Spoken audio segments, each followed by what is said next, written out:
Hello students, स्वागत है आपका फिजिक्स विथ इलेक्ट्रॉनिक्स पाठशाला में। आज के इस लेक्चर में हम लोग स्टेशनरी वेव के बारे में पढ़ेंगे। ओके, साथ साथ हम लोग स्टेशनरी वेव के फॉर्मेशन को भी देखेंगे। क्लियर? तो देखिए मैं यहाँ पर लिख दिया हूँ स्टेशनरी वेव। ओके, ये जो टॉपिक है ये टॉपिक आपके सिलेबस में डिटेल में दिया गया है। इस वजह से इस टॉपिक को हम लोग डिटेल में पढ़ेंगे, और जब इस टॉपिक को हम लोग डिटेल में पढ़ेंगे तो जाहिर सी बात है टाइम ज़्यादा लगेगा, और जब टाइम ज़्यादा लगेगा तो वीडियो क्या होगा, काफ़ी लंबा होगा। इस वजह से इस टॉपिक को मैं 2 पार्ट में पढ़ाऊँगा। ओके, आज का जो मेरा पार्ट होगा ये क्या होगा, पार्ट फर्स्ट होगा। ओके, फिर आगे जो इसके ऊपर लेक्चर आएगा वो आपका क्या होगा, पार्ट सेकंड होगा। ठीक, तो इस चीज़ को आप नोट कर लीजिएगा। आज जो वीडियो अपलोड हो रहा है ये वीडियो स्टेशनरी वेव का पार्ट फर्स्ट है। अगला वीडियो जो स्टेशनरी वेव के ऊपर आएगा वो क्या होगा, पार्ट सेकंड होगा। ओके, अब देखिए ये जो स्टेशनरी वेव है इसी का एक दूसरा नाम है जिसको हम लोग क्या कहते हैं, स्टैंडिंग वेव कहते हैं। ठीक, इसी स्टेशनरी वेव का एक दूसरा नाम है जिसको हम लोग क्या कहते हैं,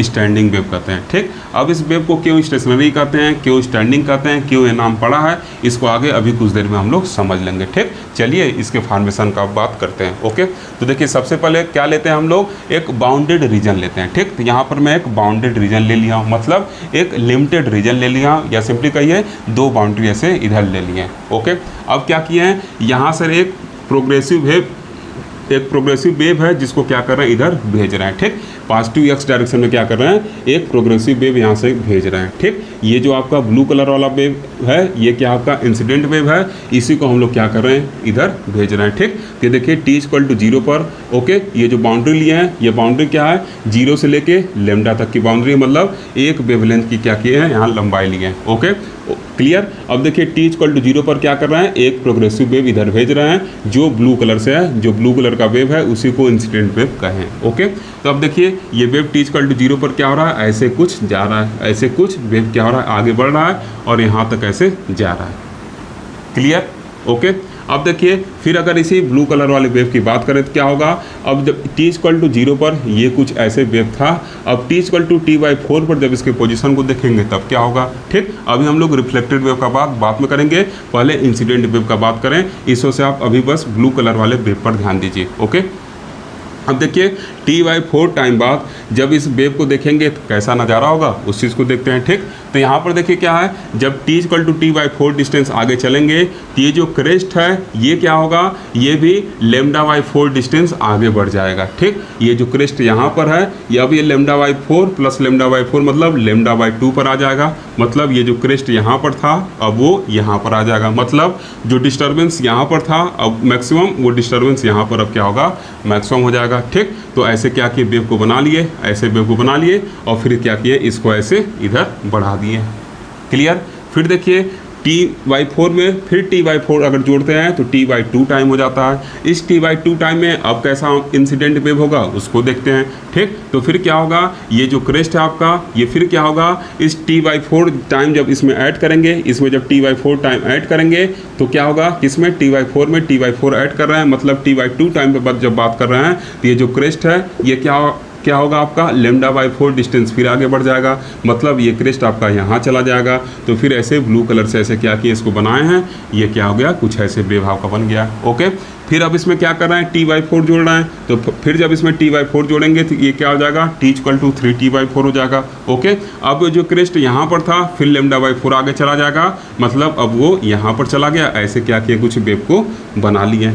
ओके, ऐसे क्या किए, कुछ वेव को ऐसे बना लिए।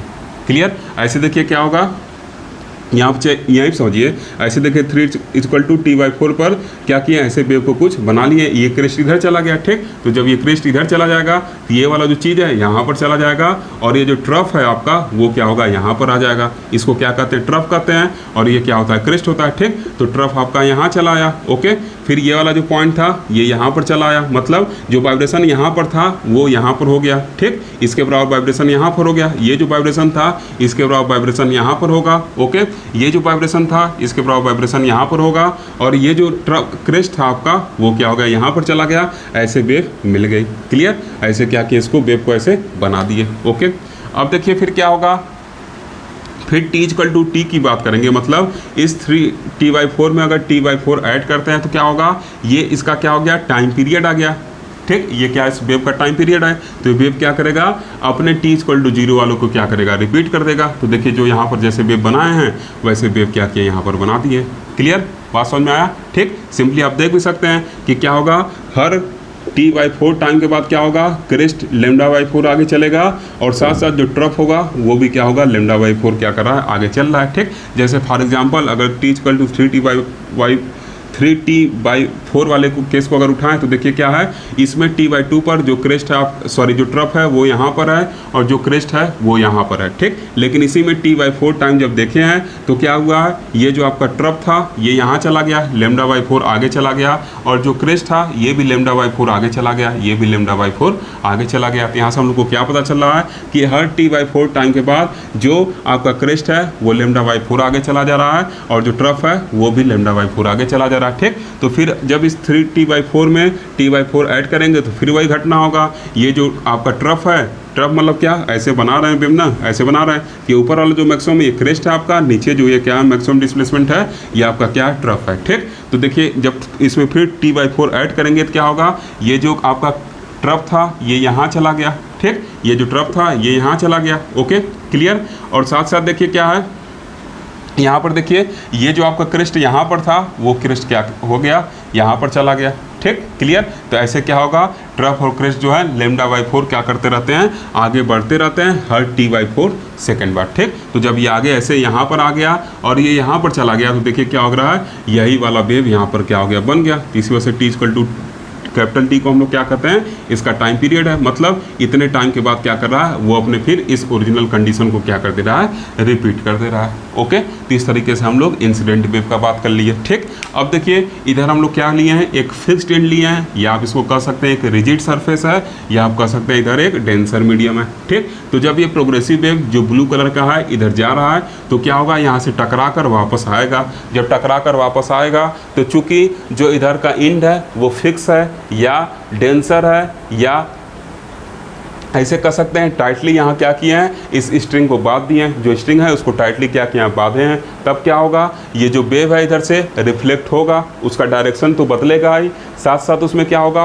180 का फेज डिफरेंस भी होगा। ठीक, तो फिर जो आपका वेव है वो क्या होगा, कुछ ऐसे इधर आएगा। ठीक, कैसे रिफ्लेक्शन होता है, कैसे 180 का फेज डिफरेंस वगैरह होता है, इस चीज़ को पीछे मैं पढ़ा चुका हूँ। 16-17 मिनट का वीडियो एक है, उसको आप जाके देख लीजिए, वहाँ से आपको ये जो रिफ्लेक्शन वाला कन्फ्यूजन थोड़ा बहुत होता रहेगा वो दूर हो जाएगा। ठीक, मैं डायरेक्ट यहाँ रिफ्लेक्शन को एक्सप्लेन कर रहा हूँ। ओके, तो अब देखिए यहाँ पर क्या है, ये वेव टकराया तो फिर क्या होगा, ये आपका फिक्स सरफेस है या फिक्स्ड एंड है या रिजिड सरफेस है या डेंसर मीडियम है, तो क्या होगा, ये जो वेव यहाँ इंसिडेंट हुआ था वो रिफ्लेक्ट होकर 180 फेज के साथ आगे बढ़ेगा।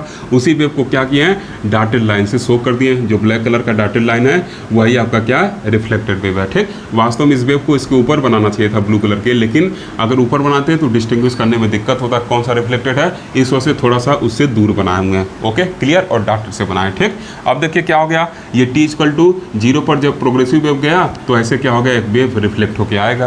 क्लियर, अब क्या होगा, यहाँ पर देखिए क्या है, इसका ये ट्रफ है। ओके, और यहाँ क्या है, इसका ये क्रेस्ट है। ठीक, ये क्या है, क्रेस्ट है, ये क्या है, ट्रफ है। तो अब अगर t equal to t/4 second बाद देखें तो क्या होगा, ये जो ट्रफ है ये λ/4 आगे बढ़ जाएगा, तो लैम्डा/4 इधर आ गया। साथ साथ ये जो क्रेस्ट है ये क्या होगा, λ/4 आगे बढ़ जाएगा, तो देखिए यहाँ पर आ जाएगा। ठीक, तो इस क्रेस्ट को यहाँ बना लिए, इस ट्रफ को यहाँ बना लिए और इस क्रेस्ट को क्या किए, यहाँ बना लिए। ठीक, तो देखिए क्या हो गया, जब ये वाला ट्रफ आपका यहाँ आ जाएगा और ये वाला क्रेस्ट यहाँ आ जाएगा तो वेव क्या होगा, कुछ ऐसे बन गया। कब, जब t इक्वल टू t/4 था। ओके, अब फिर देखिए क्या होगा, जब इस t/4 में फिर t/4 टाइम ऐड करके मतलब t इक्वल टू t/2 पर देखेंगे तब क्या होगा, तो अब देखिए क्या होगा, जो यहाँ पर आपका ट्रफ है ये क्या होगा, यहाँ पर चला आएगा। क्लियर, और जो यहाँ पर आपका क्रेस्ट है वो क्या होगा, यहाँ पर चला आ जाएगा। ठीक, तो देखिए ट्रफ को यहाँ पर लेके चले आए, क्रेस्ट को यहाँ पर लेके चले आए, तो क्या होगा, ऐसे रिफ्लेक्टेड वेव बन गया। क्लियर, अब फिर देखिए इस t/2 में फिर t/4 टाइम ऐड करेंगे तो क्या होगा, t equal to 3t/4 time हो गया। उसमें क्या होगा, अब ये जो आपका ट्रफ है ये λ/4 डिस्टेंस आगे यहाँ पर चला आया। ठीक, ये जो क्रेस्ट है ये क्या हो गया, यहाँ पर चला आया, तो मतलब अब जो वेव है आपका कुछ ऐसा बन गया। क्लियर, ऐसा कुछ बन गया। ओके, फिर देखिए क्या हो गया, t equal to t time पर देखेंगे तो क्या होगा, t equal to t time पर ये जो आपका यहाँ क्रेस्ट है वो यहाँ पर चला आएगा। ठीक, क्लियर। और साथ साथ जो ट्रफ है वो भी क्या होगा λ/4, मतलब ये जो ट्रफ है ये भी क्या होगा λ/4 आगे बढ़ चुका होगा। ये जो ट्रफ है ये भी क्या होगा λ/4 आगे बढ़ चुका होगा, ठीक। तो ये जो ट्रफ है यहाँ पर ये देखिए क्या हो गया, यहाँ पर आ गया, ठीक। और ये जो क्रेस्ट है ये देखिए यहाँ पर आ गया। Okay clear. तो हम लोग एक बाउंड्री रीजन की बात कर रहे हैं तो इस वजह से इधर का बात नहीं कर रहे हैं, ठीक। तो ये क्रेस्ट यहाँ पर आ गया और ये ट्रफ क्या हो गया, यहाँ पर आ गया, ठीक। तो देखिए ऐसे कुछ क्या हो गया, रिफ्लेक्टेड वेव T=Ty बन गया। अब देखिए जी T=Ty पर जो रिफ्लेक्टेड वेव है वो क्या इसी का एक कापी है, ठीक। इसी वेव का क्या है, कापी है। क्यों? क्योंकि T टाइम पर क्या होगा, ये वेव एक साइकिल कंप्लीट कर लेगा तो मतलब अपने आप को क्या करेगा, रिपीट करना शुरू कर देगा। यह इसका क्या है, टाइम पीरियड है, ठीक। तो इस तरीके से क्या होता है, इसमें जब हम लोग प्रोग्रेसिव वेव बाउंड्री मीडियम भेजते हैं तो ऐसे क्या होता है, इंसिडेंट और रिफ्लेक्शन होता है, ठीक। तो एक टाइम पीरियड का हम लोग यहाँ पर बात कर रहे हैं। ओके, अब देखिए क्या होगा। अब यहाँ पर अगर बात करें कि कितना डिस्प्लेसमेंट वगैरह हो रहा है, मतलब रिजल्टेंट वेव की अगर बात करें तो ये क्या है, यहाँ पर दोनों देखिए पार्टिकल जो इंसिडेंट और रिफ्लेक्टेड दोनों क्या है, यहाँ 0 पर हैं, ठीक। मेन पोजीशन पे है तो ये यहीं बने रहेंगे। लेकिन यहाँ पर देखिए क्या है, ये आपका क्या है, इंसिडेंट वेव है का एम्पलीट्यूड है और ये क्या आपका रिफ्लेक्टेड वेव का एम्पलीट्यूड है, ठीक। अगर दोनों का एम्पलीट्यूड कैपिटल है, ऐसे चाहे स्मॉल ए माने, दोनों का एम्पलीट्यूड अगर स्मॉल ए माने तो स्मॉल ए किसका, इंसिडेंट का, और स्मॉल ए किसका, रिफ्लेक्टेड का। तो ये मिलकर ओवरऑल क्या हो जाएगा, 2a हो जाएगा। ये जो एम्पलीट्यूड है आपका 2a हो जाएगा, ठीक। इसका जब सुपर पोजिशन होगा तो क्या होगा, यहाँ जो एम्पलीट्यूड है दोनों का ऐड हो जाएगा तो ये क्या हो जाएगा, दोनों के सम के बराबर एक एम्पलीट्यूड हो जाएगा। मतलब रिजल्टेंट पार्टिकल का जो डिस्प्लेसमेंट होगा वो कुछ यहाँ पर होगा, ठीक। फिर यहाँ पर देखिए अगर डिस्प्लेसमेंट बात करें तो दोनों के वजह से डिस्प्लेसमेंट 0 है तो पार्टिकल क्या रहेगा, यहीं पर रहेगा। अब देखिए यहाँ पर अगर डिस्प्लेसमेंट का बात करें तो इंसिडेंट की वजह से क्या है, -a, और रिफ्लेक्टेड वजह से भी क्या है, -a। मतलब जो रिजल्टेंट होगा वो क्या होगा, यहाँ पर चला आएगा और यहाँ पर क्या है, 0 है। मतलब अब जो यहाँ पर वेव बनेगा जो इन दोनों की वजह से, इंसिडेंट और रिफ्लेक्टेड की वजह से, वो क्या होगा, कुछ ऐसा वेव बनेगा। ओके, कुछ ऐसा वेव क्या होगा, बनेगा, ठीक। इस T=0 टाइम पर क्या होगा, ऐसा कुछ वेव रिजल्टेंट बनेगा, क्लियर। अब फिर देखिए इस T=Ty/4 पर बात करें तो यहाँ देखिए क्या है, यहाँ अगर बात किया जाए इस पॉइंट पे तो पार्टिकल का डिस्प्लेसमेंट क्या है, +a है, इधर क्या है, -a है, ठीक। इधर क्या है, क्रेस्ट है, इसके लिए क्या ट्रफ है, ठीक। ये रिफ्लेक्टेड का क्रेस्ट है यहाँ पर, इंसिडेंट का क्या ट्रफ है, ठीक। तो +a -a जब दोनों का अलजेब्रिक सम लेंगे तो रिजल्टेंट डिस्प्लेसमेंट क्या हो जाएगा, 0 हो जाएगा। मतलब पार्टिकल में किसी तरीके का वाइब्रेशन नहीं है, वो अपने मेन पोजीशन पर है, ठीक। फिर यहाँ पर अगर बात किया जाए तो देखिए दोनों एक दूसरे को क्या करें, ओवरलैप करें। इसका मतलब यहाँ पे किसी तरीके का रिजल्टेंट डिस्प्लेसमेंट वगैरह नहीं होगा, मतलब पार्टिकल अपने मेन पोजीशन पर आएगा। अब देखिए यहाँ पर बात करें तो यहाँ क्या है, प्लस है इंसिडेंट के लिए और रिफ्लेक्टेड के लिए क्या है, माइनस है। अगर दोनों का अलजेब्रिक सम निकालें तो क्या होगा, यहाँ पर जो डिस्प्लेसमेंट होगा वो 0 हो जाएगा। मतलब पार्टिकल अपने मेन पोजीशन पे रहेगा। और यहाँ भी देखिए दोनों एक दूसरे को सुपर इम्पोज कर रहे हैं तो यहाँ पर भी क्या होगा, 0 होगा। और यहाँ पर देखिए क्या है, ये क्रेस्ट के लिए जो है, सॉरी ये रिफ्लेक्टेड के लिए जो है क्रेस्ट है, इंसिडेंट के लिए ट्रफ है, तो प्लस है माइनस है, मतलब क्या हो जाएगा, ये 0 के बराबर हो जाएगा। मतलब यहाँ पर किसी तरीके का डिस्प्लेसमेंट नहीं होगा। इसका मतलब T=Ty/4 पर ये जो डिस्प्लेसमेंट है वो क्या होगा, ऐसे मतलब पार्टिकल क्या होंगे, ऐसे अपने मेन पोजीशन पर पड़े रहेंगे, ऐसे मतलब रिजल्टेंट उनका मिलेगा, क्लियर। अब देखिए T=T/2 पर अगर बात करें तो यहाँ दोनों एक दूसरे को ओवरलैप कर रहे हैं तो यहाँ 0 ही होगा। यहाँ देखिए क्या है, दोनों का क्या है, माइनस में है, इनका रिजल्टेंट क्या होगा, कुछ यहाँ पर आएगा, ठीक। दोनों का अलजेब्रिक सम होगा, सुपर पोजिशन होगा तो यहाँ पर क्या होगा, 0 ही रहेगा। और यहाँ दोनों जो सम होंगे तो इन दोनों का अलजेब्रिक सम यहाँ पर होगा, तो ऐसे क्या होगा, कुछ वेव आपका बनेगा, ऐसे क्या होगा, वेव बनेगा, ऐसे एक रिजल्टेंट वेव बन गया, ठीक। अब देखिए T=3T/4 पे बात करें तो ये देखिए इंसिडेंट का क्रेस्ट है, रिफ्लेक्टेड का ट्रफ है, इधर क्या है, प्लस से है, इधर क्या है, माइनस से है, दोनों का रिजल्टेंट क्या हो जाएगा, 0 हो जाएगा। ये क्या हो गया, यहाँ पर ऑलरेडी ओवरलैप करें तो 0 ही है। यहाँ पर क्या है, इधर प्लस से है, किसका, रिफ्लेक्टेड का, इंसिडेंट का माइनस से है, ये क्या हो जाएगा, 0 हो जाएगा। अलजेब्रिक सम क्या होगा, 0 ही होगा। यहाँ पर देखिए क्या है, 0 है दोनों का, और इधर देखिए रिफ्लेक्टेड का प्लस है, इंसिडेंट का माइनस है, तो ये क्या हो जाएगा, 0 हो जाएगा। इसका मतलब क्या है, ऐसे क्या होगा, रिजल्टेंट वेव हम लोग को मिलेगा, ऐसे क्या होगा, एक रिजल्टेंट वेव मिलेगा, क्लियर। अब देखिए यहाँ पर क्या है, T=T पर क्या है, यहाँ देखिए 0 ही है, यहाँ भी 0 है, ठीक। यहाँ दोनों का देखिए क्या है, ए दोनों क्या है, एक ही डायरेक्शन, दोनों क्या है, पॉजिटिव, तो रिजल्टेंट क्या होगा, कुछ ऐसे होगा, ठीक। अब देखिए यहाँ पर 0 ही था, बताएंगे, ठीक, दोनों ओवरलैप कर रहे हैं। अब यहाँ देखिए क्या माइनस से है, किसके लिए, रिफ्लेक्टेड के लिए, और इंसिडेंट के लिए माइनस है, तो दोनों का रिजल्टेंट क्या हो जाएगा, -2a हो जाएगा, और यहाँ पर क्या रहेगा, 0 ही रहेगा। इसका मतलब क्या होगा, ये ऐसे आपका रिजल्टेंट पे भी आप मिलेगा। और ये देखिए क्या कर रहा है, अपने इसी वाले को क्या कर रहा है, रिपीट कर रहा है। t पे क्या करना चाहिए, रिपीट करना चाहिए। देखिए क्या कर रहा है, इसको रिपीट कर रहा है। ओके, तो अब देखिए यहाँ से हम लोग क्या देख रहे हैं, यहाँ से क्या सीखा जा रहा है कि जो ये वाला पार्टिकल है, ये हर एक टाइम पर देखिए क्या है, हर एक टाइम पर क्या है, यहीं पर है। हर एक टाइम पर क्या है, यहीं पर है। मतलब ये वाला पार्टिकल क्या है, यहीं पर हर एक टाइम बैठा हुआ है। ठीक, अब अगर इस पार्टिकल की बात करें तो ये पार्टिकल क्या है, पहले यहाँ पर है, पहले क्या है, यहाँ पर कहीं है, फिर क्या हो रहा है, ऐसे देखिए इस वाले t=0 पर ये पार्टिकल यहाँ पर है, फिर t=t/4 पर ये पार्टिकल का वाइब्रेशन मीन पोजीशन पे आ जा रहा है, मतलब पार्टिकल यहाँ पर आ जा रहा है। फिर t=t/2 पर जो पार्टिकल है वो यहाँ पर आ जा रहा है, तो इसका मतलब पार्टिकल यहाँ पर आ गया। क्लियर। और फिर क्या हो रहा है, t=3t/4 पर पार्टिकल जो है फिर क्या हो जा रहा है, यहाँ पर आ जा रहा है, तो t=t/4 पर पार्टिकल फिर यहाँ पर आ जा रहा है। फिर t पर क्या है, पार्टिकल यहाँ पर चला जा रहा है, फिर पार्टिकल यहाँ पर चला जा रहा है। ठीक, तो मेरे कहने का मतलब क्या है, इसको समझिएगा। ये वाला जो पॉइंट है हमेशा क्या आ रहा है, मतलब इस पार्टिकल का जो यहाँ पर है, इसका जो वाइब्रेशन है ये हमेशा क्या है, 0 है। लेकिन यहाँ पर जो पार्टिकल है, यहाँ पर जो पार्टिकल है, यहाँ पर जो पार्टिकल है, मतलब यहाँ पर जो λ/4 यहाँ वाले पोजीशन पर जो पार्टिकल है, इनका वाइब्रेशन कैसे हो रहा है, जब इनका वाइब्रेशन क्या है, ऐसे ऊपर था पार्टिकल, फिर क्या हो रहा है, दूसरे वाले में 0 पर आ रहा है, फिर तीसरे वाले में क्या हो रहा है, माइनस में चला जा रहा है, फिर चौथे वाले में क्या हो रहा है,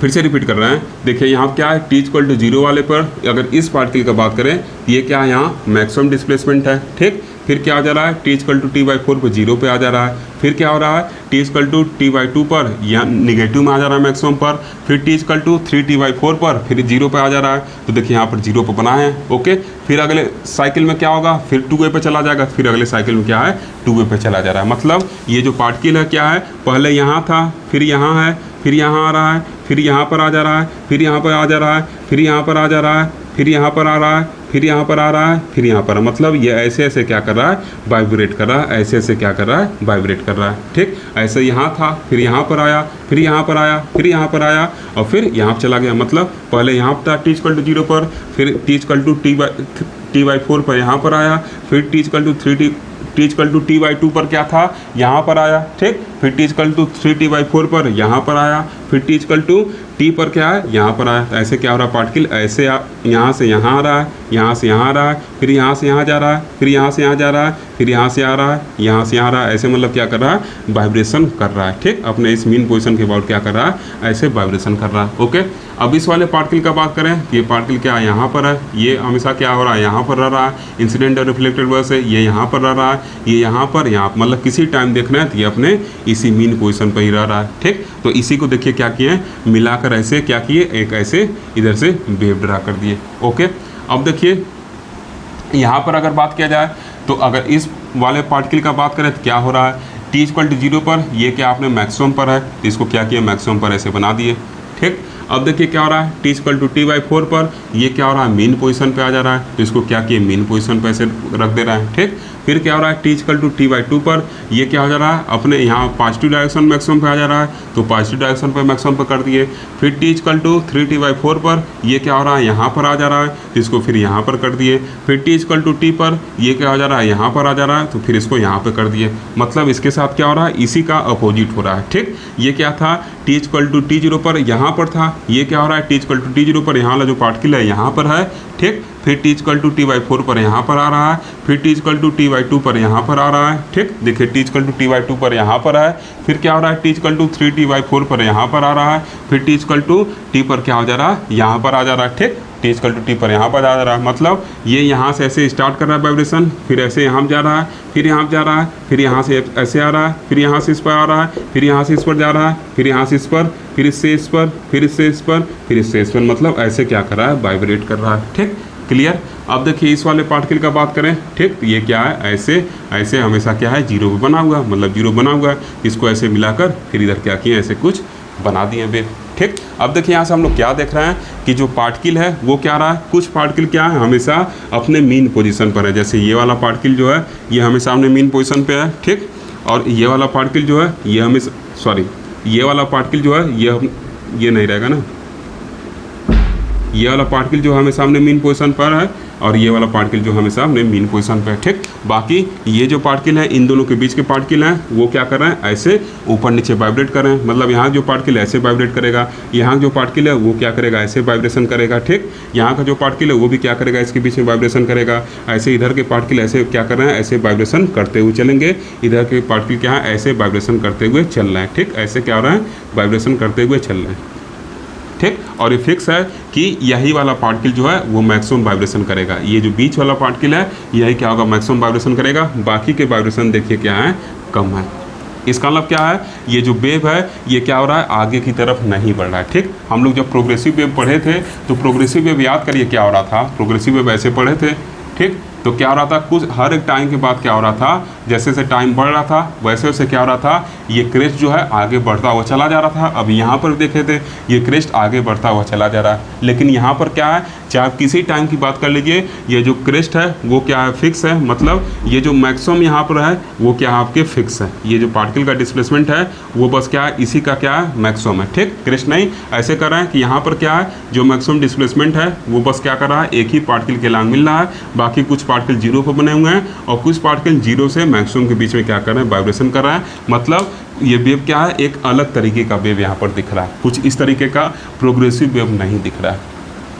प्रोग्रेसिव वेव मतलब क्या, ये आगे की तरफ बढ़ रहा था और particle to particle energy transfer हो रहा था। तभी ना क्या हो रहा था, पहले ये डिस्टर्ब हुआ, फिर इसके बगल वाला डिस्टर्ब हुआ, फिर उसके बगल वाला डिस्टर्ब हुआ। तो ऐसे एनर्जी जब ट्रांसफर हो रहा था तो ऐसे मैक्सिमम वाइब्रेशन से करके ऐसे वाइब्रेशन करते हुए, मतलब मैक्सिमम मिनिमम वाइब्रेशन करते हुए आगे ये क्या हो रहा था, वेव बढ़ रहा था। लेकिन यहाँ पर क्या है, यहाँ पर किसी भी तरीके का एनर्जी ट्रांसफर नहीं हो रहा है। इस वजह से जो पार्टिकल हैं वो क्या कर रहे हैं, बस ऐसे ही क्या कर रहे हैं, वाइब्रेशन कर रहे हैं। ये जो डिस्टर्बेंस है ये आगे नहीं बढ़ रहा है, ठीक। अगर डिस्टर्बेंस ये आगे बढ़ता तो क्या होता, जैसे पीछे हम लोग केस बढ़े हैं, ये क्या होता है, कुछ टाइम बाद यहाँ पर जाता है, ठीक। फिर ये कुछ टाइम बाद यहाँ पर जाता है, फिर ये कुछ टाइम बाद यहाँ पर जाता है। लेकिन यहाँ पर हम लोग को कुछ अलग तरीके का केस दिख रहा है। यहाँ पर ये जो डिस्टर्बेंस है ये आगे नहीं बढ़ रहा है, ठीक। यहाँ पर क्या है, कुछ पार्टिकल ऐसे हैं जिनमें किसी भी तरीके का डिस्प्लेसमेंट नहीं है, किसी भी तरीके का वाइब्रेशन नहीं है। और कुछ पार्टिकल ऐसे हैं जिनमें क्या है, मैक्सिमम डिस्प्लेसमेंट है। और कुछ पार्टिकल ऐसे हैं जिनमें जीरो और मैक्सिमम के बीच का क्या है, डिस्प्लेसमेंट है। ओके,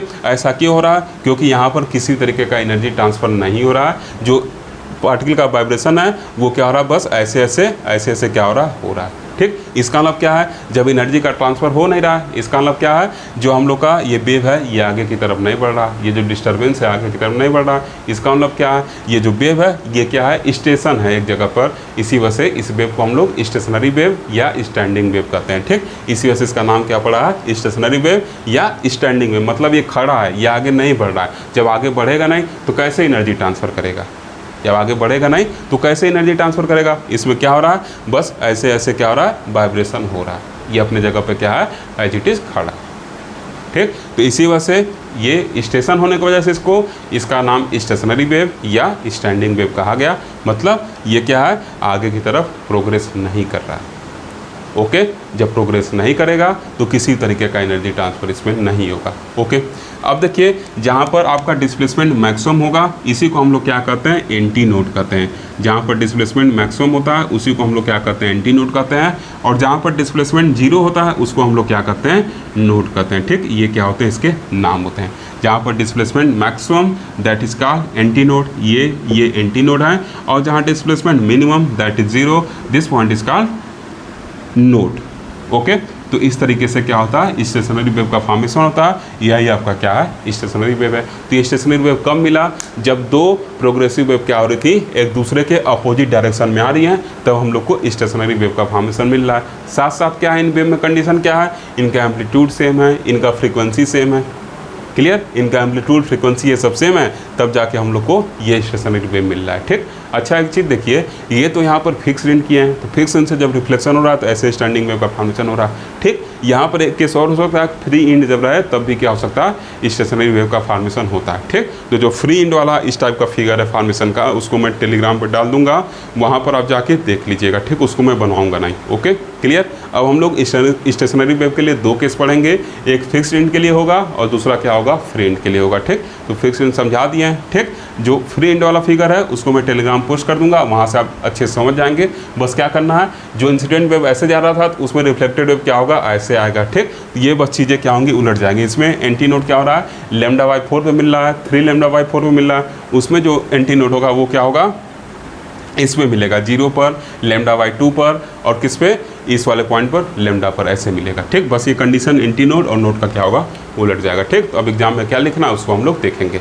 देखिए स्टूडेंट, अब एग्जाम में कैसे लिखना है उस चीज़ को हम लोग देखेंगे। ठीक, यहाँ देखिए हेडिंग स्टेशनरी वेव है। ओके, क्या लिखेंगे, लिखेंगे कि when two plane progressive wave of same frequency and same amplitude travelled in bounded medium with same velocity in opposite direction along a straight line, then their superposition results a new type of wave which appears stationary in the medium. This wave is called stationary wave or standing wave. ठीक, तो लिखा गया क्या क्या शर्त है stationary wave के लिए, कि जो हम लोग का मीडियम होना चाहिए वो क्या होना चाहिए, बाउंडेड होना चाहिए, मतलब एक लिमिटेड रीजन होना चाहिए। उस लिमिटेड रीजन में क्या होना चाहिए, 2 प्लेन प्रोग्रेसिव वेव होना चाहिए, दोनों का सेम फ्रीक्वेंसी हो, सेम एम्पलीट्यूड हो, और क्या हो रहा हूँ, एक दूसरे के अपोजिट डायरेक्शन में सेम वेलोसिटी से क्या कर रहा हूँ, ट्रैवल कर रहा हूँ। इस दरमियान क्या होगा, उनके सुपरपोजिशन से एक नए तरीके का वेव मिलेगा, और उसी वेव को हम लोग क्या कहते हैं, स्टेशनरी वेव या स्टैंडिंग वेव कहते हैं। ठीक, क्यों बाउंडेड मीडियम जरूरी है, अगर बाउंडेड मीडियम हम करेंगे नहीं तो रिफ्लेक्शन नहीं होगा, और रिफ्लेक्शन होगा नहीं तो जो पहला वाला प्रोग्रेसिव वेव वही लगेगा आगे बढ़ने, और जब वो आगे बढ़ने लगेगा तो कहाँ कुछ कर पाएगा, नहीं करेगा, तब तो प्रोग्रेसिव वेव ही रह जाएगा ना। हम लोग को स्टैंडिंग वेव बनाने के लिए क्या करना होगा, एक लिमिट लगाना होगा। अगर लिमिट नहीं लगाएंगे, एक बाउंडेड रीजन नहीं तैयार करेंगे, तो फिर प्रोग्रेसिव वेव इन्फिनिटी तक आगे बढ़ता हुआ चला जाएगा एनर्जी ट्रांसफ़र करते हुए। इस वजह से बाउंडेड मीडियम का रहना जरूरी है। क्लियर, तो ये सब क्या है, शर्तें हैं, और इसी के हिसाब से हम लोग क्या करते हैं, इसको डिफाइन कर देते हैं। ठीक, उसी वेव को हम लोग क्या कहते हैं, स्टेशनरी वेव या स्टैंडिंग वेव कहते हैं। ओके, अब देखिए क्या लिखे हैं, लिखे हैं कि the graphical representation of stationary wave is shown as under. ठीक, जो ग्राफिकल रिप्रेजेंटेशन है उसको नीचे देखिए दिखाया गया है। एक वेव ए इधर से जा रही है, बी इधर से आ रही है, दोनों एक दूसरे को अपोजिट डायरेक्शन में देखिए एरोस दिखाए हैं, दोनों क्या हो रहे हैं, जब सुपरपोजिशन हो रहा है तो एक रिजल्टेंट वेव मिल रहा है जिसको ऐसे स्ट्रेट लाइन दिखा दिए हैं, यही क्या स्टेशनरी वेव है। अरे भाई लास्ट में ऐसे बनाए थे ना, ऐसे लास्ट में बनाए थे।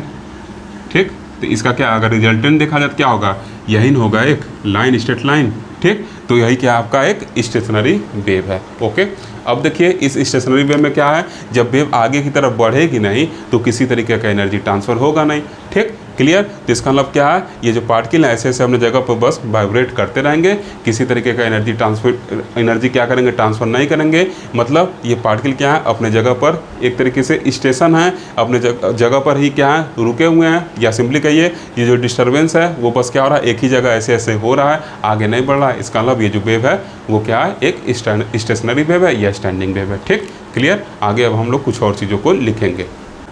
देखिए स्टूडेंट, एक और इम्पॉर्टेंट पॉइंट है जिसको मैं यहाँ पर स्टार बना कर लिखा हूँ, इसको भी आप अपने कॉपी में नोट कर लीजिएगा। ठीक, अब ये पॉइंट क्या है, चलिए इसको पढ़ते हैं। क्या लिखे हैं, लिखे हैं कि there is no net flow of energy in the medium by means of stationary wave. ठीक, तो यहाँ बताया जा रहा है कि स्टेशनरी वेव की वजह से मीडियम में जो एनर्जी फ्लो होता है, नेट एनर्जी फ्लो होता है, वो क्या होता है, जीरो होता है। ठीक, no net flow of energy मतलब क्या, जो नेट एनर्जी फ्लो होगा, मतलब जो टोटल एनर्जी फ्लो होगा वो क्या होगा, जीरो होगा। ठीक, ऐसा क्यों होता है, बिकॉज क्योंकि at any point in the medium the amount of energy flowing in one direction due to incident wave is same as that of reflected wave in opposite direction. ऐसा इस वजह होता है क्योंकि मीडियम के किसी भी पॉइंट पर इंसिडेंट वेव के वजह से जो एनर्जी फ्लो करता है और रिफ्लेक्टेड वेव के वजह से जो एनर्जी फ्लो करता है वो क्या होता है, सेम अमाउंट का होता है, और साथ साथ दोनों एक दूसरे के अपोजिट डायरेक्शन में होते हैं। ठीक, लिखा गया ना अपोजिट डायरेक्शन, इस वजह से जो उनका अलजेब्रिक सम होगा वो क्या होगा, जीरो के बराबर होगा। बात समझ में आया। स्टेशनरी वेव की वजह से मीडियम में किसी भी तरीके का नेट एनर्जी आपको नहीं मिलेगा, मतलब किसी तरीके का एनर्जी फ्लो नहीं मिलेगा। No net flow of energy मतलब क्या, जो नेट एनर्जी फ्लो होगा वो क्या होगा, जीरो होगा स्टेशनरी वेव की वजह से। ऐसा इस वजह होता है क्योंकि मीडियम के किसी पॉइंट पर इंसिडेंट वेव की वजह से जो अमाउंट ऑफ एनर्जी फ्लो होता है वही रिफ्लेक्टेड वेव की वजह से अमाउंट ऑफ एनर्जी फ्लो होगा, और दोनों एक दूसरे के अपोजिट डायरेक्शन में होते हैं, इस वजह से जो उनका अलजेब्रिक सम होता है वो क्या होता है, जीरो के बराबर होगा। तो जब अलजेब्रिक सम क्या जीरो है, दोनों अपोजिट में हैं, और उनका अलजेब्रिक सम जब लेंगे और दोनों सेम अमाउंट में जीरो होगा, तो इसका मतलब क्या है, जो टोटल एनर्जी फ्लो है, जो नेट एनर्जी फ्लो है वो क्या होगा, जीरो के बराबर मिलेगा। ठीक, तो इसको आप नोट कर लीजिएगा। ठीक भाई, वेव जब आगे बढ़ ही नहीं रहा है तो जाहिर सी बात एनर्जी का ट्रांसफर वगैरह होने वाला नहीं है। ठीक, अब देखिए इक्वेशन ऑफ स्टेशनरी वेव, इसको हम लोग बात करेंगे। अब हम लोग स्टेशनरी वेव के इक्वेशन को देखेंगे और साथ साथ नोड, एंटी नोड, इन सब के पोजीशन वगैरह को भी देखते हुए चलेंगे। ठीक, तो देखिए क्या लिखे हैं, लिखे हैं कि let us consider a plane progressive wave propagating in positive x direction in a bounded medium, then the equation of such wave is. ठीक, ये इक्वेशन लिखे हैं y1 equal to A sine 2 pi bracket में t small t by capital T minus x by lambda, equation first. ठीक, ये equation वगैरह कहाँ से मिला है इसको पीछे हम लोग पढ़ चुके हैं। ठीक, अगर आप वो सब लेक्चर नहीं देखे हैं तो पहले उन लेक्चर को देखिए, तब आज के इस लेक्चर को देखिए। ओके, जहाँ बता दिए where as amplitude, T is time period and lambda is wavelength. फिर क्या लिखा गया है, when this wave strike with boundary of the medium then the equation of reflected wave. ये क्या है, इंसिडेंट वेव का हो गया जो पॉजिटिव डायरेक्शन जा रही थी। अब इंसिडेंट वेव के लिए इक्वेशन लिखेंगे तो क्या हो जाएगा, बस इस इक्वेशन में हम माइनस जगह क्या करेंगे, प्लस कर देंगे, क्योंकि एक्स क्या होगा, माइनस एक्स से रिप्लेस होगा, तो माइनस माइनस प्लस हो जाएगा। तो y2 इक्वल टू करके यहाँ ये इक्वेशन लिख दिए। अब देखिए यहाँ पर क्या किए, प्लस माइनस लिखे हैं, इसको इक्वेशन 2 कह दिए। तो क्या बताए हैं, in equation 2 positive sign is taken when boundary of medium is free. Equation 2 में क्या है, पॉजिटिव साइन कब लिया गया है, जब आपका क्या है, जो बाउंड्री है मीडियम का वो क्या फ्री हो, क्योंकि उसमें किसी तरीके का फेज चेंज नहीं होगा। लेकिन अगर बाउंड्री आपका रिजिड रहेगा, फिक्स रहेगा, तो पाई का फेज चेंज होगा। तो यहाँ पर पाई को लिखना पड़ेगा, तो sine pi plus theta minus sine theta होता है, तो इस वजह से यहाँ पर माइनस साइन आ जाएगा। ठीक, तो फिर क्या लिखा गया, and negative sign is taken when boundary of medium is rigid. ठीक, क्लियर। तो जब रिजिड रहेगा निगेटिव लेंगे, और आपका जब यहाँ पर क्या रहेगा, फिक्स रहेगा, तो क्या फ्री रहेगा तो क्या लेंगे, पॉजिटिव लेंगे। ठीक, इस तरीके से दोनों इक्वेशन मिल गए। अब इनके सुपरपोजिशन के वगैरह के वजह से कैसा नोड और एंटी नोड मिलेगा उसको हम लोग डिस्कस करेंगे। देखिए स्टूडेंट, अब हम लोग दो केस कंसिडर करेंगे। एक केस होगा क्या, कि जब मीडियम की बाउंड्री क्या हो, रिजिड हो, और दूसरा केस क्या होगा, जब मीडियम की बाउंड्री क्या हो, फ्री हो। ठीक, तो आज के इस वीडियो में हम लोग रिजिड बाउंड्री की बात करेंगे, और आगे जो इसका नेक्स्ट पार्ट आएगा, सेकेंड पार्ट, उसमें हम लोग फ्री बाउंड्री का मतलब केस सेकेंड का बात करेंगे। ठीक, तो देखिए मैं यहाँ पर लिख दिया हूँ केस फर्स्ट। ठीक, क्या लिखे हैं, if the boundary of medium is rigid, अगर क्या हो, मीडियम का बाउंड्री रिजिड हो, तो उस दरमियान स्टेशनरी वेव का इक्वेशन वगैरह क्या होगा उसको हम लोग देखेंगे। ठीक, तो देखिए क्या लिखे हैं, लिखें कि अगर बाउंड्री रिजिड होगा तो इक्वेशन 2 से हम लोग को क्या पता है कि वहाँ पर हम लोग को माइनस साइन यूज करना पड़ेगा, तो y2 जो है वो कुछ इस फॉर्म में हो जाएगा। ठीक, तो वही लिखा गया, then equation 2 takes the form है, इक्वेशन 2 में से माइनस साइन वाले को इक्वेशन को लिख देंगे, प्लस वहाँ किसके लिए था, वो फ्री बाउंड्री के लिए था। ठीक, तो y2 इक्वल टू माइनस से साइन 2 पाई ब्रैकेट में ये वैल्यू लिख दिए।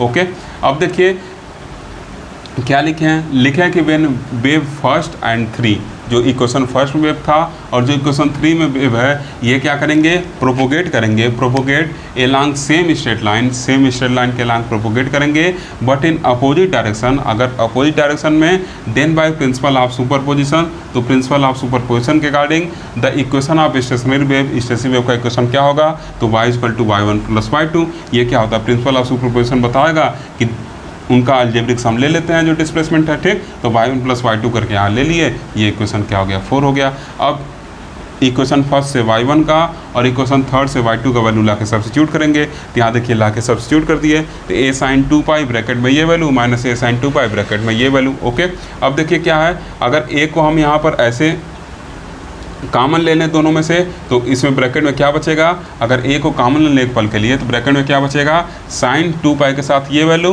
और 2 पाई के साथ ये वैल्यू। मतलब सिंपली ये कह सकते हैं कि ये जो वैल्यू है इसको अगर c कह दें और ये जो वैल्यू है इसको d कह दें, दोनों एक दूसरे डिफरेंट है, क्योंकि यहाँ पर माइनस है यहाँ पर प्लस है। तो ये किसका फार्मूला हो गया, sine c minus sine d का फार्मूला हो गया। अब हम लोग sine c minus sine d के फार्मूले को लगाएंगे, तो क्या होगा, sine c minus sine d का जो फार्मूला होगा क्या हो जाएगा, 2 cos C plus D by two into sine C minus D by two, यही फॉर्मूला क्या करेंगे लगा देंगे। ठीक, तो देखिए 2a कॉमन लिए थे पहले से और 2 आ गया, 2a हो गया। अब कास लिखे हैं, अब क्या किए हैं c में d को जोड़ेंगे, तो दोनों में 2 पाई कॉमन है तो बाहर लिख लिए, यहाँ कर्ली ब्रैकेट लगाए, ये t by capital T minus x by lambda plus t by capital T plus x by lambda divided by whole divided by 2 curly bracket close into sine c minus D होगा। तो देखिए 2 pi common है, इसको as it is बाहर लिख लिए। अब bracket में क्या है, t by capital T minus x by lambda, अब माइनस डी आएगा तो यहाँ minus t by capital T minus x by lambda हो गया। ठीक, अब क्या करेंगे, इसको सिंप्लीफाई करेंगे। तो देखिए जब सिंप्लीफाई करेंगे तो ये और इससे क्या तेल लेने, क्या बचेगा 2 small t upon capital T और नीचे क्या है 2 है, तो 2 से 2 कैंसिल हो जाएगा। ओके, तो ओवरऑल वैल्यू बचा क्या 2 पाई और यहाँ t बाई टी बचा, तो मतलब 2 pi small t by capital T कास के साथ बच जाएगा। साइन के साथ देखा जाए तो ये वैल्यू पॉजिटिव में है, ये नेगेटिव में है, दोनों एक दूसरे के बराबर है, तो एक दूसरे से कट गया तेल लेने। यहाँ क्या है माइनस एक्स बाई लेमडा है, यहाँ क्या है माइनस एक्स बाई लेमडा है, तो minus 2 by x by lambda हो जाएगा और नीचे यहाँ होल डिवाइडेड बाई 2 भी रहेगा, वो वैल्यू छूट गया। ठीक, देखिए वो टर्म छूट गया।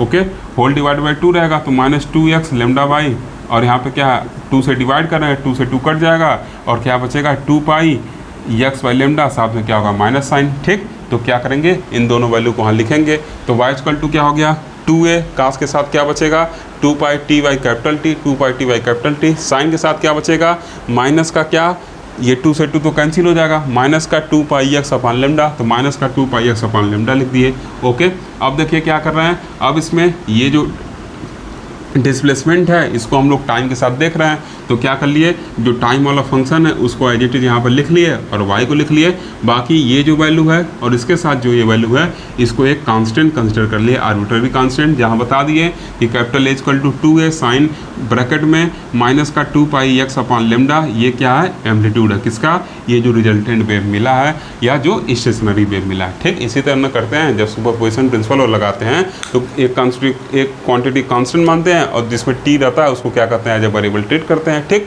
तो t वाले को एज ए वेरिएबल ट्रीट कर लिए और इसमें x वाले को क्या किया है यहाँ पर ऐसे दिखा दिए।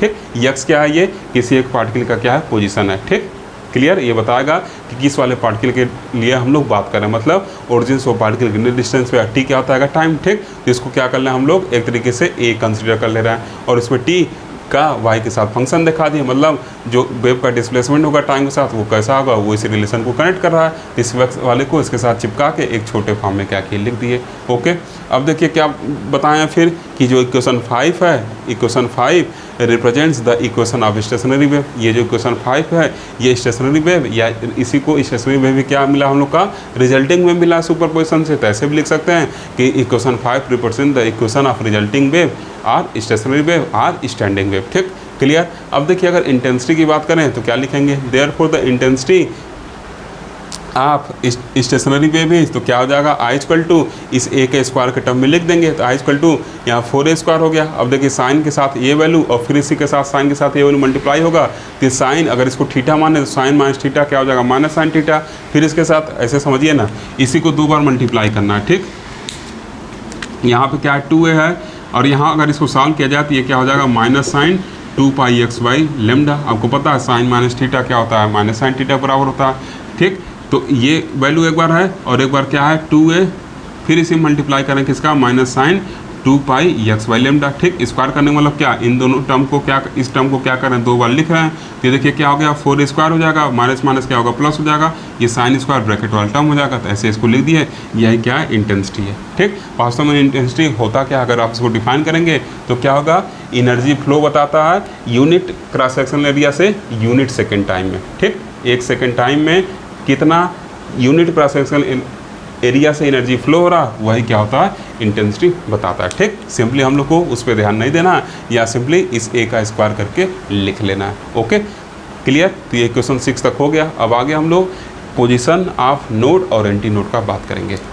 देखिए स्टूडेंट, अब हम लोग पोजीशन ऑफ एंटी नोड का बात करेंगे। ठीक, तो यहाँ पे क्या लिख दिए हैं position of anti node. Clear. अब देखिए एंटी नोड हम लोग को मिलेगा कब, जब इंटेंसिटी क्या हो हम लोग का मैक्सिमम हो, और इंटेंसिटी के इक्वेशन को हम लोग यहाँ इक्वेशन 6 में निकाल के रखे हुए हैं। ठीक, इस इक्वेशन 6 से क्या पता चल रहा है कि इंटेंसिटी मैक्सिमम तभी होगा जब ये साइन स्क्वायर के साथ लिखा गया टर्म है जो अपना मैक्सिमम वैल्यू रखे, और ये मैक्सिमम वैल्यू कब रखेगा, जब ये पूरा वैल्यू क्या हो 1 के बराबर हो, क्योंकि साइन का मैक्सिमम वैल्यू 1 होता है। ओके, तो साइन स्क्वायर का मैक्सिमम वैल्यू 1 होगा। तो क्या लिख दिए हैं, from equation 6 it is clear that intensity is maximum when sine square 2 pi x by lambda is maximum that is 1।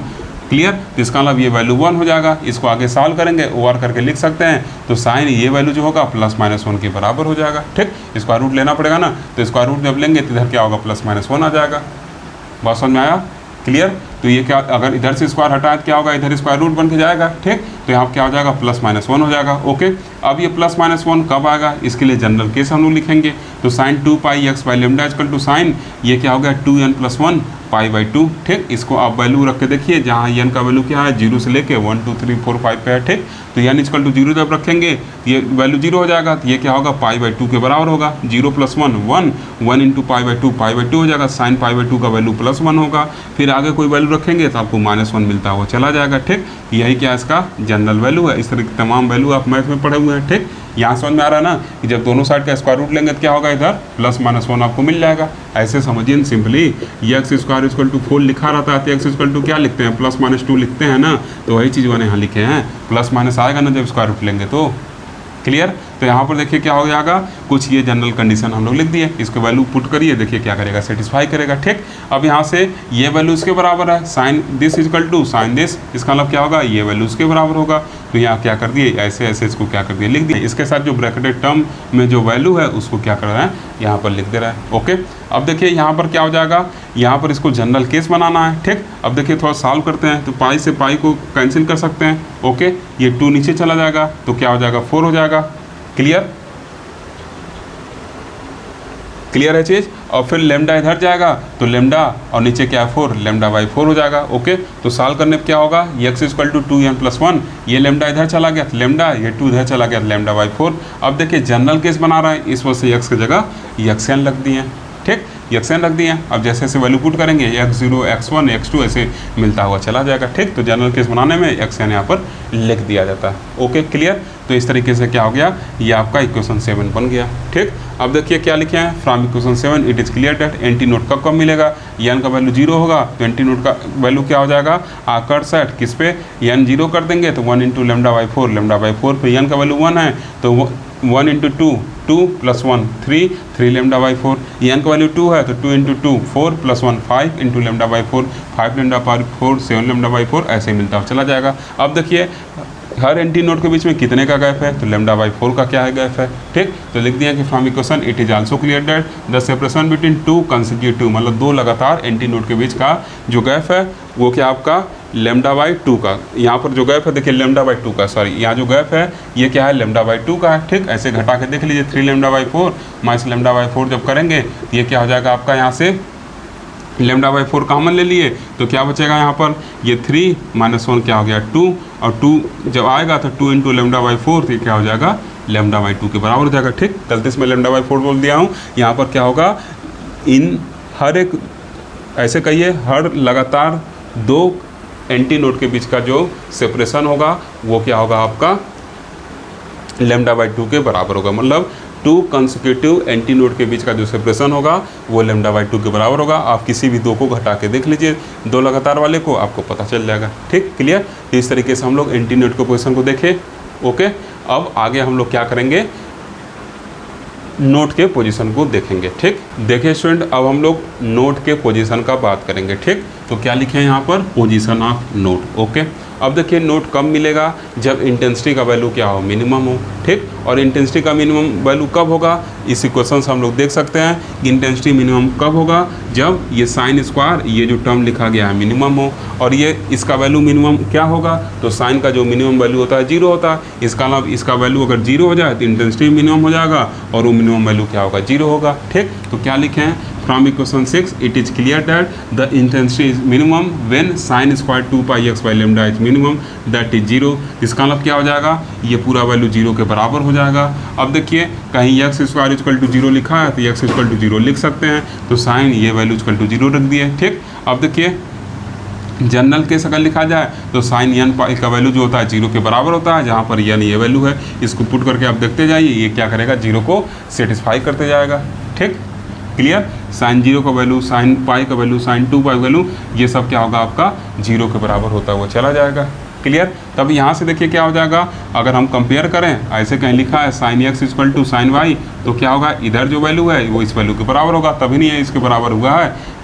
Clear. तो क्या करेंगे, 2 pi x upon lambda equal to n pi कर देंगे। अब देखिए जनरल केस बनाना है, तो x को एक्स एन कर दिए, पाई से पाई कैंसिल हो गया, लेमडा ऊपर चल जाएगा, 2 नीचे चला जाएगा, तो x n equal to n lambda by 2 हो गया। इक्वेशन 8 का दिया, जहाँ एन का ये वैल्यू है। अब देखिए यहाँ से क्या पता चल रहा है कि जो नोड होंगे वो कहाँ कहाँ कर होंगे, लेमडा बाई 2 पर, जब एन का वैल्यू नोड कहाँ कर होंगे, तो एन का वैल्यू जब 0 होगा तो जो पहला नोड मिलेगा वो 0 पर मिलेगा। ठीक, तो from equation 8 it is clear है नोड आकर्स एट 0 पर। अब फिर क्या होगा, जब एन का वैल्यू 1 रखेंगे तो लेमडा बाई 2 पर एक नोड मिलेगा, एन का वैल्यू 2 रखेंगे तो लेमडा पर मिलेगा, एन का वैल्यू 3 रखेंगे 3 लेमडा बाई 2 मिलेगा। ऐसे आगे एन के वैल्यू को पुट कर देंगे, नोड का पोजीशन पता चलते चल जाएगा। ठीक, अब देखिए किन्हीं दो लगातार अगर नोड की बात करें तो उनके बीच में सेपरेशन कितना है, लेमडा बाई 2 का। कोई दो लीजिए, देखिए सेपरेशन जो है लेमडा बाई 2 का, लेमडा ये लेमडा बाई 2 है, लेमडा इनके बीच सेपरेशन कितना है, लेमडा बाई 2 है। ये लेमडा है 3 लेमडा बाई 2, इनके बीच का सेपरेशन कितना है, लेमडा बाई 2 है। ये 1 है, ये 1.5 है। ठीक, इनके बीच का सेपरेशन कितना होगा, आधे का होगा। ठीक, ये पूरा लेमडा है, ये 1.5 लेमडा है, इनके बीच में सेपरेशन क्या होगा, आधा, मतलब लेमडा बाई 2 हो जाएगा। ठीक, तो इस तरीके से आप घटा के देख सकते हैं। तो क्या लिख दिए, ई from equation 8 it is also clear that the separation between 2 consecutive nodes in lambda by 2। Okay, अब देखिए 7 और 8 को एक साथ कंबाइन करके कुछ कंक्लूजन हम लोग लिखेंगे।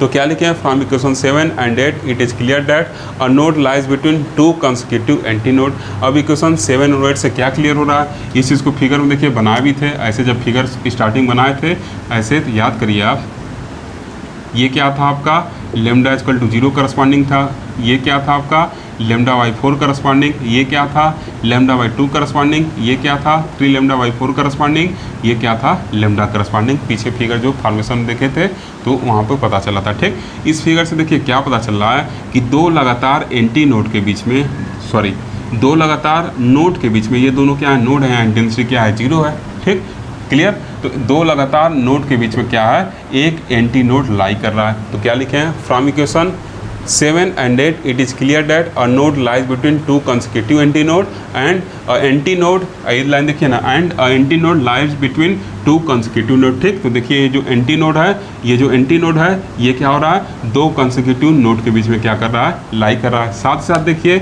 अगर हम 2 एंटी नोड को ले लें, 2 एंटी नोड, एक एंटी नोड ये है, एक एंटी नोड ये है, तो दो लगातार एंटी नोड के बीच में एक नोड भी लाई कर रहा है। तो यह लिखा गया है कि a node lies between 2 consecutive anti node. Clear. अब देखिए किसी एक नोड और एंटी नोड के बीच सेपरेशन का अगर बात करें तो क्या है, लेमडा बाई 4 का है, इसके बीच में क्या है, लेमडा बाई 4 का सेपरेशन है। तो वह लिखा गया kind the separation between 2 consecutive node and antinode is lambda by 4। ठीक, तो ये सब इन्फॉर्मेशन यहाँ से मिला है। ओके, तो आज के लेक्चर को यही फिनिश करते हैं। अगर आपको लेक्चर अच्छा लगा हो तो ज़रूर लाइक करिए, कहीं पर अगर डाउट हो तो उसको कमेंट करके पूछिए। व्हाट्सएप पे आप कमेंट कर सकते हैं, टेलीग्राम पे आप कमेंट करके अपने डाउट को क्लियर कर सकते हैं। Okay, clear. तो अगर वीडियो अच्छा लगा हो तो लाइक करिए, साथ साथ अपने दोस्तों तक शेयर भी करिए, और अगर चैनल को अभी तक सब्सक्राइब नहीं किया तो सब्सक्राइब भी करिए, क्योंकि ये चैनल आपका पूरा MSc तक आपके साथ रहने वाला है। Okay, thank you for watching.